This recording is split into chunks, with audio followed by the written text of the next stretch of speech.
நீங்கள் கேட்டுக்கொண்டு இருப்பது கனேடிய தமிழ் காற்று. காற்றிலே அடுத்து வர இருப்பது ஒரு மரபு கவிதை.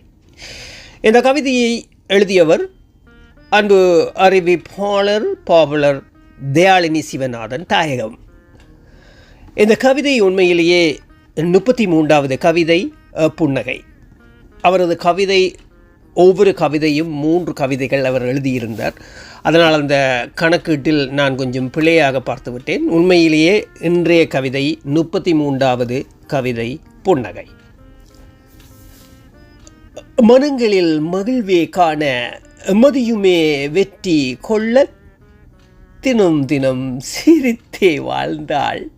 தென்றலும் வீசும் வாழ்வில் சினந்திடும் செயல்கள் கண்டு சுமையோடாகி நாமும் மனப்புறம் உயர்வை பெற்று வளமோடு நாளும் வாழ்வோம்.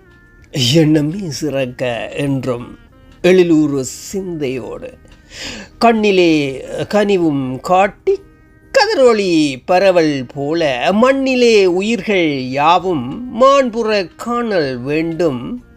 நுண்ணிய உயிரும் கூட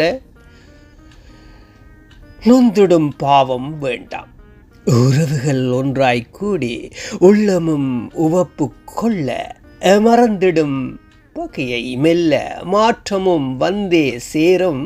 சிறகுகள் முளைத்த சிட்டென பறந்தாள் போல அறம்பல புரியும் நாமும் அன்பினால் தினமும் ஆழ்வோம். அற்புதம் அற்புதம் கவிஞர் பாவலர் தயாளினி சிவநாதன். மீண்டும் நாளை அடுத்த கவியூடாக சந்திப்பேன். அதுவரை வணக்கம் கூறி விடைபெறும் நான் RJ மோகன். அன்பு உள்ளங்களே, நீங்கள் கேட்டுக்கொண்டு இருப்பது கனேடிய தமிழ் காற்று.